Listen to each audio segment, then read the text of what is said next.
એનો કેસિયા એટલે કે વાળ માટે ઉપયોગ કરવો હોય તો પાનની ચટણી બનાવી અને જગુભાઈ પાસે જઈને એક વખત શીખી લેવું કેવી રીતે તેલ બનાવાય એનું. સરસવનું તેલ લેવાનું. અને એક હજુ પણ એક વસ્તુ છે એ મને હું ભૂલી જાઉં છું. બે વસ્તુ અને એક સરસવનું તેલ ત્રણે મળી અને તેલ બનાવી લેવાનું. એટલે જે ખીચડી આપણે ચડવાની થાય ત્યારે બહેનોને ખબર હશે ફટફટ ફટફટ અવાજ આવતો ને એવી રીતે ફટફટ અવાજ બંધ થાય એટલે તેલ સિદ્ધ થઈ જાય. અને કોઈ પણ ઓલામાં નાખો એટલે ટીપું પડો અહીંયા છમ થાય તો આવું કાચું છે.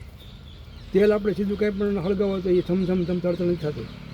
પાણીના ભાગમાં હોય તો તડતડ થાય ને તડતડ થવાનું બંધ થઈ જાય એટલે તેલ સિદ્ધ થઈ ગયું. કોઈ પણ તેલ બનાવો, આમળાનું તેલ બનાવો, તમે ભાંગરાનું તેલ બનાવો, એ બધા આ રીતે જ બનાવવાના હોય. એને ખરેખર બજાર ઉપર આપણે જે પહેલાં થઈ ગયા છે પરતંત્ર એ આપણે ઘરે આવા પ્રયોગ કરવા જઈએ હે ને.